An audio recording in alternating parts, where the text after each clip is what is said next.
말씀입니다. 구약성경 96면입니다.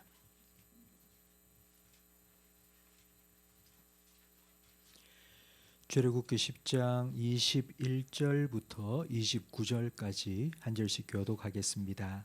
여호와께서 모세에게 이르시되 하늘을 향하여 내 손을 내밀어 애굽 땅 위에 흑암이 있게 하라. 곧 더듬을 만한 흑암이리라.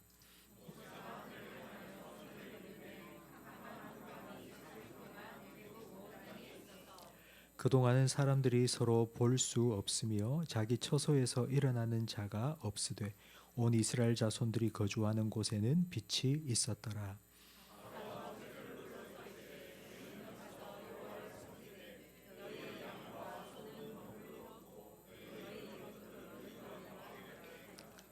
모세가 이르되 왕이라도 우리 하나님 여호와께 드릴 제사와 번제물을 우리에게 주어야 하겠고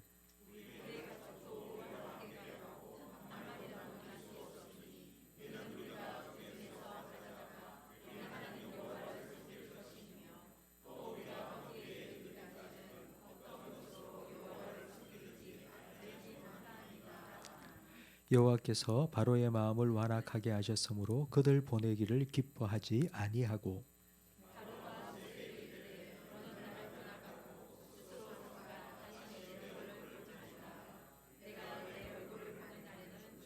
함께 읽습니다. 모세가 이르되 당신이 말씀하신 대로 내가 다시는 당신의 얼굴을 보지 아니하리이다. 아멘. 갑자기 겨울이 확 찾아온 것 같습니다. 아침 저녁으로 기온 차이가 참 많이 납니다. 감기 조심하시기 바랍니다. 10가지 재앙 중에 오늘은 9번째 재앙에 대해서 함께 말씀을 살펴보겠습니다. 오늘 본문 21절 말씀을 다시 한번 우리 화면을 보면서 함께 읽겠습니다.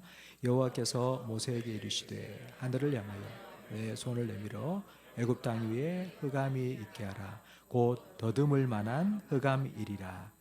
성경에는 어두워졌다는 것을 밤이 되었다고 주로 표현을 합니다. 그런데 오늘 본문에는 흑암이 있다고 말씀합니다. 왜 밤이 되었다가 아니고 흑암이 있다라고 표현했는가 하면 밤이 되지도 않았는데 어두움이 임했기 때문이고 낮인데도 캄캄했기 때문입니다. 이 9번째 흑암 재앙은 아무 경고 없이 임했습니다. 재앙은 이스라엘 백성을 학대한 애굽에 대한 형벌의 의미도 있지만 그것보다 더 중요한 의도가 있습니다. 하나님께서 하나님이라는 사실을 나타내시기 위해서 하나님은 애굽 땅에 10가지 재앙을 내리신 것입니다. 그 10가지 재앙의 시작인 첫 번째 나일강을 피로 만드신 그 재앙을 내리실 때에 하나님께서 이렇게 말씀하셨습니다. 우리 출애굽기 7장 17절 말씀을 함께 읽어보겠습니다. 여호와가 이같이 이르노니 내가 이로 말미암아 나를 여호와인 줄 알리라. 볼지어다 내가 내 손의 지팡이로 나일강을 치면 그것이 피로 변하고. 이렇게 하나님께서는 모세를 바로에게 보내서 내일 이맘때쯤 이런 재앙이 일어날 것이라고 사전에 예고하시고 경고하셨습니다. 그렇게 하신 이유는 우연히 일어난 일이 아니라 하나님께서 행하신 일이라는 것을 분명하게 드러내시기 위해서입니다. 그런데 이런 사전 예고와 경고 없이 갑자기 임한 재앙이 10가지 재앙 중에 3가지입니다. 세 번째, 그리고 6번째, 9번째, 3, 6, 9 이 3가지 재앙은 아무런 예고도 없고 어떤 설명도 없이 갑자기 일어났습니다. 그 이유는 그건 보기만 봐도 이건 하나님이 하셨다고 밖에는 말할 수 없었기 때문입니다. 그 첫 번째가 세 번째 티끌이 이로 변한 재앙인데요. 피 재앙과 두 번째 개구리 재앙은 애굽의 요술사들도 다 따라 했습니다. 그런데 이 티끌을 가지고 이를 만들어내던 이 재앙은 흉내도 낼 수가 없었습니다. 그래서 그 애굽의 요술사들이 이렇게 말했습니다. 출애굽기 8장 19절 말씀을 함께 읽겠습니다. 요술사가 바로에게 말하되 이는 하나님의 권능이니이다 하였으나 바로의 마음이 완악하게 되어 그들의 말을 듣지 아니하였으니 여호와의 말씀과 같더라. 그러니까 요술사들도 이건 하나님의 권능입니다. 이건 우리가 흉내낼 수 없습니다. 라고 분명하게 하나님이 하신다는 걸 알 수 있도록 하나님께서는 세 번째 재앙을 내리신 거고요. 그 다음 두 번째 예고 없이 임한 재앙이 여섯 번째 재앙입니다. 화덕의 재를 공중으로 뿌리자 그 재들이 악한 종기가 되어서 사람 몸에 막 나기 시작했습니다. 여러분, 이 여섯 번째 재앙은 사람에게 직접적으로 임한 재앙입니다. 그러니까 사람을 대상으로 사람의 몸에 직접 임한 첫 번째 재앙입니다.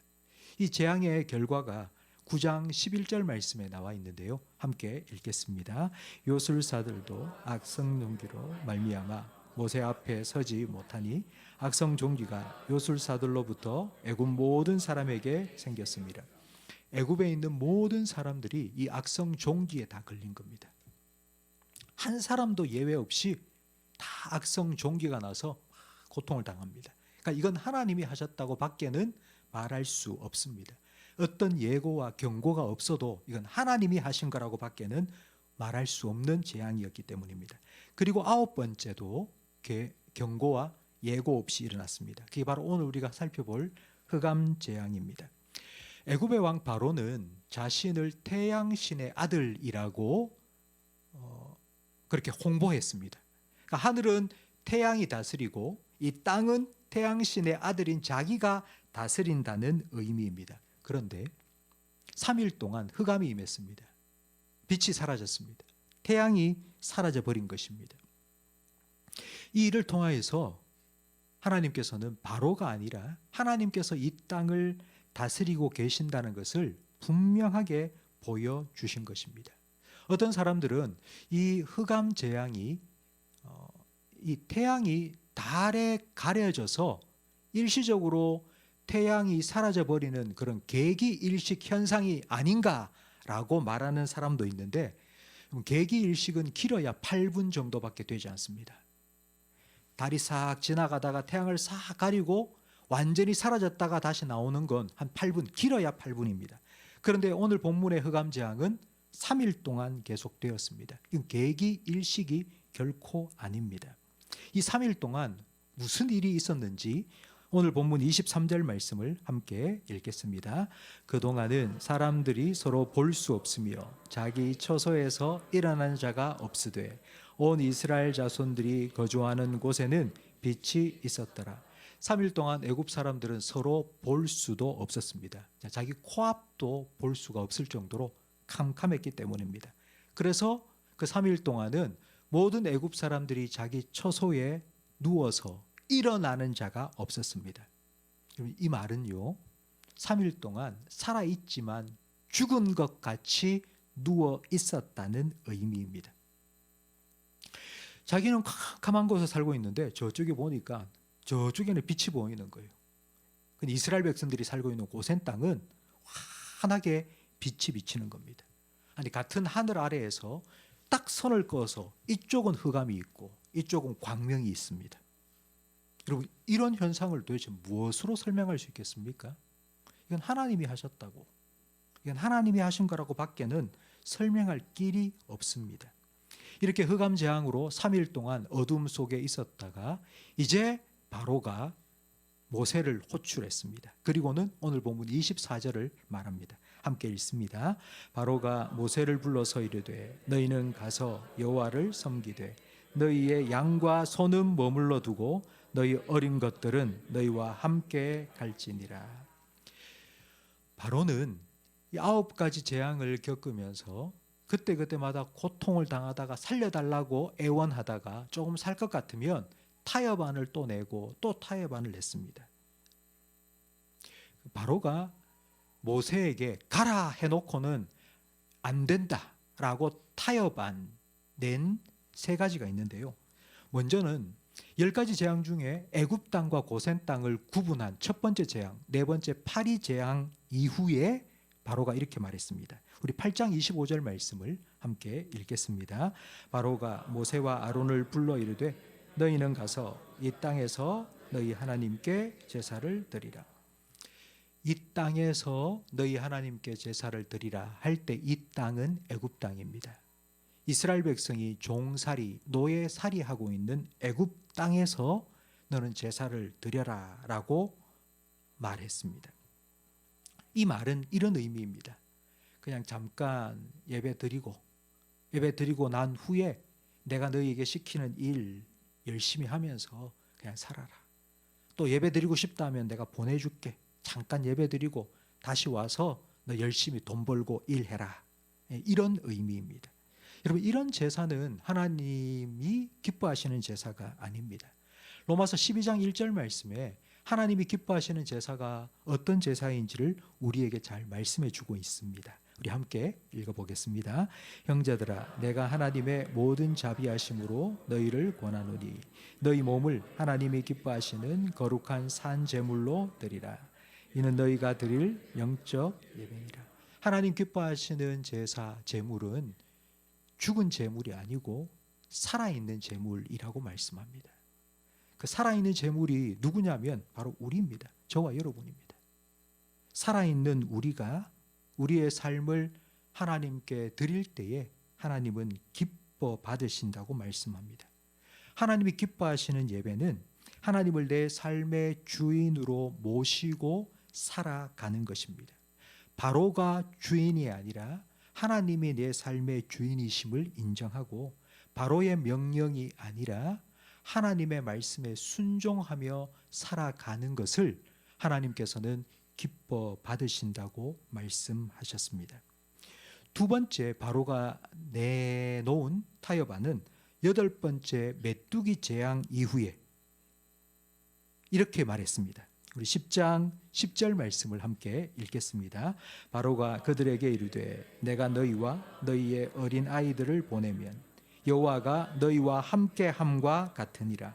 보라, 그것이 너희에게는 나쁜 것이니라. 그렇게 하지 말고 너희 장정만 가서 여호와를 섬기라. 이것이 너희가 구하는 바니라. 이에 그들이 바로 앞에서 쫓겨나니라. 메뚜기 재앙을 겪고 난 후에 다 가라, 빨리 가라. 제발 이 재앙 좀 끝내게 해달라. 그렇게 애원해서 메뚜기 떼를 동풍을 불어서 다 홍해로 집어넣었습니다. 그러자 바로가 입장을 확 바꾼 겁니다. 이렇게 말합니다. 어린 아이들까지 다 보내면 여호와가 너희와 함께함과 같으니라. 이 말은 이런 의미입니다. 내가 너희들 다 보내면 내가 지는 것 같지 않냐. 내 체면도 좀 생각해 줘라. 그래서 어린 아이는 보내지 마라. 너희들만 갔다 와라. 이렇게 말한 것입니다. 그러면서 또 하는 말이 이게 너희에게도 나쁜 것이라고 말합니다. 그러니까 애들 데리고 광야로 가면 그건 고생이다. 그러니까 애 데리고 가지 마라. 너희 어른들만 예배 드리러 가라. 라고 바로가 제안한 것입니다. 성도 여러분, 만약 성도 여러분 이런 제안을 받으셨다면 어떻게 하실 겁니까? 예배 드리러 혼자 가라. 애들은 놔두고 가라. 좀 더 다른 예를 한번 들어보겠습니다. 미국에 이민을 보내줍니다. 비행기 표도 다 끊어주고 그 다음에 뭐 이삿짐 센터 불러서 모든 것 다 비용도 다 대준다고. 그래서 미국에 이민 보내주겠다. 그런데 애들은 두고 가라. 그러면 여러분 가시겠습니까? 아니면 어떻게 하시겠습니까? 절대로 그럴 수 없지 않겠습니까? 아무리 좋은 데 보내준다 하더라도 아이들하고 같이 가야 되지 않겠습니까? 근데 아이들하고 같이 가자 하면 이렇게 생각하시는 분이 많아요. 그 애들한테 강요하는 거 아니냐. 아이도 인격체고 자유가 있는데 아이들이 가고 싶어 해야지 데리고 가지. 그거 부모가 억지로 끌고 가면 그거 강요 아니냐고. 그거 억압하는 거 아니냐고. 여러분, 제가 아내와 함께 식당에 가서 뭘 먹다가 정말 맛있으면요. 눈이 딱 마주치면서 동시에 이렇게 말합니다. 애들도 데리고 오자 우리. 애들도 한번 여기 데리고 오자. 여러분 좋은 거 맛있는 거 먹이고 싶어서 좋은 데 데리고 가고 싶어서 아이들한테 여러분 같이 가자. 우리 맛있는 거 먹으러 같이 가자라고 말하는 게 아이들한테 이게 광요입니까? 이게 아이들을 억압하는 것입니까? 내가 좋으니까 너도 좋은 거 해 보면 좋겠다고. 내가 하나님 은혜를 누리며 사니까 너도 그렇게 하나님 은혜 누리며 살면 좋겠다고. 그걸 아이들한테 이야기해주고 그렇게 하자고 함께 권하는 것이 어떻게 강요입니까? 이건 강요가 아니라 사랑입니다. 그런데 바로는 그렇게 하지 말라는 겁니다. 너희만 나가라. 장정만 나가라. 어린아이들은 두고 가라고 그렇게 제안을 한 것입니다. 그리고 오늘 세 번째, 9번째 흑암 재앙 이후에 바로가 무슨 안을 내놓았는지 오늘 본문 24절 말씀을 함께 읽겠습니다. 바로가 모세를 불러 이르되 너희는 가서 여호와를 섬기되 너희의 양과 소는 머물러 두고 너희 어린 것들은 너희와 함께 갈지니라. 너희 자녀는 이제 데리고 가. 그건 허락해 줄게. 그러면서 바로가 또 한 가지 발목을 잡았습니다. 양과 소는 가지고 가지 말고 두고 가라고 합니다. 왜 바로는 이런 제안을 한 걸까요? 두 가지 이유가 있는데 첫 번째는 바로 경제적인 손실을 너무 많이 봤기 때문입니다. 하나님한테 자꾸 뻗은기다가 그만 9번이나 연속해서 강펀치를 얻어맞았습니다. 체면도 구겨졌을 뿐만 아니라 모든 농작물도 다 우박을 맞아 메뚜기 떼에 먹히고 사라져버렸고, 그리고 또 짐승들도 전염병이 돌아서 죽었습니다. 경제적인 손해를 엄청나게 본 것입니다. 그러니 야, 너희는 내 노예 아니냐. 내가 노예를 풀어줄 때에 너희 몸값은 받아야지. 그러니까 너희들 키우던 가축들은 다 놔두고 그냥 너 몸만 나가라. 내가 풀어줄게 라고 첫 번째 이유이고요. 두 번째는 이스라엘 백성은 목축업이 주업입니다. 농사를 지은 것이 아니라 그들은 주로 목축업을 했습니다. 그러니까 이 소와 양은 그들의 전 재산과 다를 바 없습니다. 근데 그걸 놔두고 가라는 겁니다. 놔두고 가라는 건 재산을 여기 놔두고 너 예배드리러 가라, 이 말은요, 물질이 있는 곳에 마음이 있다고 하신 예수님의 말씀처럼 내가 여기 재산 놔두고 가면 계속해서 뒤를 돌아봅니다. 롯의 아내처럼 계속 뒤를 돌아보면서 저기에 내가 놔두고 온 게 있는데. 여러분, 이건 매우 효과적인 방법입니다. 이스라엘 백성이 광야를 통과하면서 조금만 힘들고 어려울 때마다 이렇게 원망하고 불평했습니다. 애굽에 있을 때가 너무 좋았는데 다시 돌아가자. 애굽으로 돌아가자. 만약 이스라엘 백성이 자기의 전 재산과 같은 소와 양을 애굽에 두고 왔다면요, 아마 그들은 뭐 말할 것도 없이 그냥 휙 돌아서서 애굽으로 금방 다시 돌아갔을 것입니다. 이런 바로의 제안에 대해서 모세가 무엇이라고 대답했는지 오늘 본문 25절 말씀을 함께 읽겠습니다. 모세가 이르되 왕이라도 우리 하나님 여호와께 드릴 제사와 번제물을 우리에게 주어야 하겠고, 당신이 왕이라 할지라도 우리가 하나님께 제사 드리도록 당신이 우리에게 양과 소를 주어야 합니다 라고 말했습니다. 이 말은 이런 의미입니다. 왕이여, 당신이 이 소와 양의 소유권을 가지고 있는 게 아니라 이건 하나님께 소유권이 있는 겁니다. 이 소와 양은 하나님의 것입니다 라는 의미입니다. 하나님께서 이걸 우리에게 주신 겁니다. 이게 당신 게 아닙니다. 이건 당신 게 아니라 하나님께서 이걸 우리에게 주셨고 우리는 이 하나님께 받은 것을 가지고 하나님을 섬길 겁니다 라고 대답한 것입니다. 성도 여러분, 이스라엘 백성이 기르던 소와 양이 하나님께서 주신 것이 맞는지 아닌지를 우리는 반드시 확인해 봐야 됩니다. 다섯 번째 재앙은 가축의 전염병입니다. 애굽의 가축들은 전염병에 들어서 다 쓰러져 죽었습니다. 그런데 이스라엘 백성이 기르던 가축들은 그렇지 않았습니다. 하나님께서 구분하셨습니다. 이스라엘 백성이 기르는 소와 양은 살았습니다. 그리고 일곱 번째, 우박이 떨어졌는데 우박 재앙 때에 애굽의 가축들은 밖에 있다가 우박에 맞아서 다 죽었습니다. 그런데 이스라엘 땅에는, 고센 땅에는 우박이 내리지 않았습니다. 하나님께서 그 땅에 우박을 내리지 않았기 때문에 이스라엘의 소와 양들은 살아남았습니다. 여러분, 분명히 이스라엘 백성이 기르고 있는 소와 양은 하나님께서 지켜주신, 하나님께서 주신 것입니다. 그래서 이스라엘 백성은 그렇구나. 하나님께서 우리에게 주신 거니까 우리가 이것 가지고 하나님께 드려서 예배를 제사를 해야 되겠다라고 생각한 것입니다.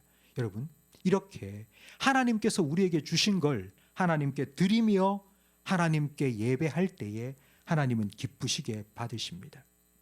여기서 우리가 오해할 만한 소지가 있는 것이 하나가 있는데요. 하나님께서 우리에게 모든 것 다 주셨으니까 우리는 모든 걸 다 하나님께 드려야 된다라고 생각할 수 있는데 절대로 그렇지 않습니다. 오늘 본문 26절 말씀을 함께 읽겠습니다. 우리의 가축도 우리와 함께 가고 한 마리도 남길 수 없으니 이는 우리가 그 중에서 가져다가 우리 하나님 여호와를 섬길 것임이며 또 우리가 거기에 이르기까지는 어떤 것으로 여호와를 섬길는지 알지 못함이니이다. 이게 무슨 말이냐면요, 우리가 가지고 있는 모든 소와 양을 다 데리고 가야 된다. 다 데리고 가야 할 이유는 뭐냐 하면 우리가 하나님을 제사하기 위해서 광야로 3일길 가다가 우리가 어떤 동물을 하나님께로 드려야 될지 우리는 잘 모른다. 이 말은요, 하나님께서는 흠없고 가장 온전한 양과 소를 제물로 드리라고 말씀하셨습니다. 그런데 광야길을 접어들어서 가다 보면 동물을 다 가다 보면은 한 마리만 데리고 와서 혹시라도 그 한 마리가 흠이 생기고 다치거나 하면 하나님께 제물로 드리기에 온전치 못하니까요.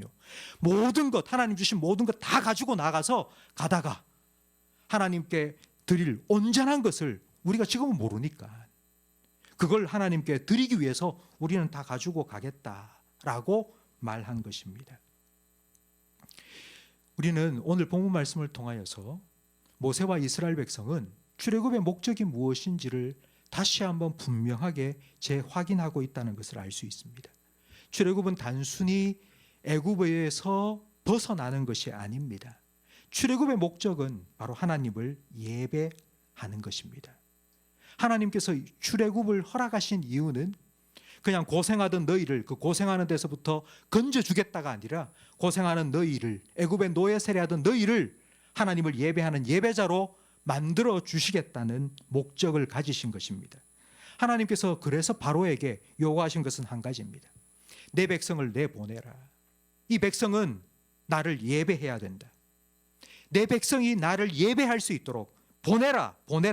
하나님께서는 계속하여 반복해서 바로에게 말씀하셨습니다. 이걸 통해서 우리는 한 가지 알 수 있습니다. 하나님께서 우리에게 원하시는 건 바로 하나님을 예배하는 것입니다. 내 백성이라면 나를 예배해야 된다고 하나님은 말씀하십니다. 그런데 바로는 이스라엘 백성이 하나님을 예배하지 못하도록 계속하여 붙잡았습니다. 멀리 가지 말고 그냥 여기서 그냥 대충 그냥 예배하고 너 또 돈 벌고 살아야지. 너희 자녀는 데리고 가지 마. 너희만 가. 양과 소 여기 두고 가.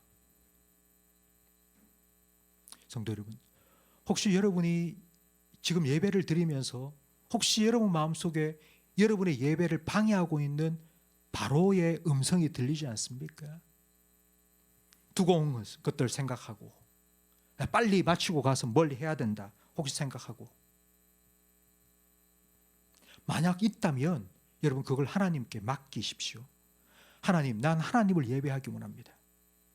나도 우리 자녀도 하나님을 온전히 예배하는 예배자로 살아가기를 원합니다. 하나님, 우리가 참된 예배자로 하나님 앞에 살아갈 수 있도록 좀 도와주십시오.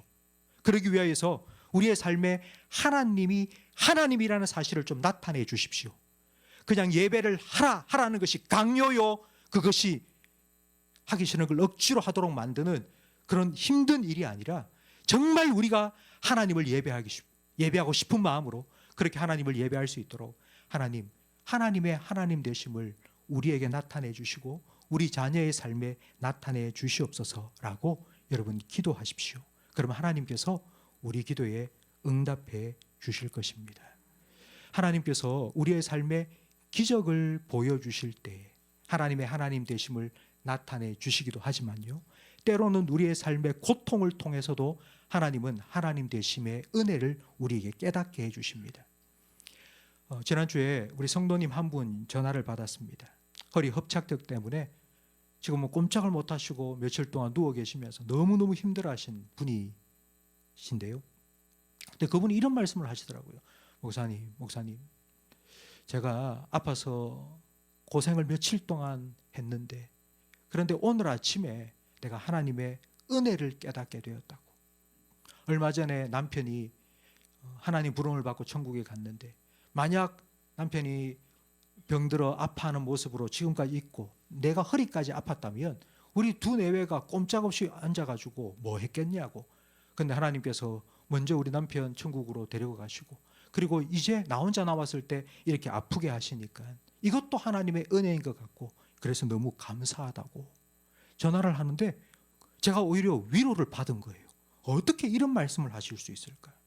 성도 여러분, 우리의 삶에 일어나는 기적뿐만 아니라 고통을 통해서도 하나님께서는 은혜를 베푸셔서 우리가 하나님을 예배하는 예배자로 만들어 가십니다. 저는 여러분이 이런 하나님의 은혜를 여러분의 삶 속에 한 번, 두 번 깨닫게 되기를 간절히 바랍니다. 여러분, 우리는 엑소더스, 바로 이 출애굽기 말씀을 계속하여 수요일을 살펴보고 있는데요. 우리가 알고 있는 엑소더스라는 이 단어는요, 두 개의 단어가 합쳐진 말입니다. 엑스와 호도스가 합쳐진 말입니다. 엑스는 무엇으로부터 나가다라는 뜻이고요. 그리고 호도스는 길입니다. 그럼 이 엑소도스가 무슨 의미냐면 길을 떠나다는 의미입니다. 지금까지 내가 살아왔던 바로의 명령에 순종하고 복종하면서 애굽의 노예로 살아왔던 내 삶을 떠나서 이제는 하나님 바라보고 하나님을 예배하는 예배자로 살아가는 그런 삶의 완전한 전환점이 바로 이 출애굽이라는 의미입니다. 저는 여러분이 우리가 구원받은 하나님의 백성으로서 참되게 하나님을 예배하는 그 기쁨을 맛보며 살아가시기를 간절히 바랍니다. 성도 여러분, 예배가 우리에게 힘들고 어려운 일이 아니라 예배가 정말 우리에게 기쁨이고 감사요 은혜가 되기를 주님의 이름으로 축원합니다.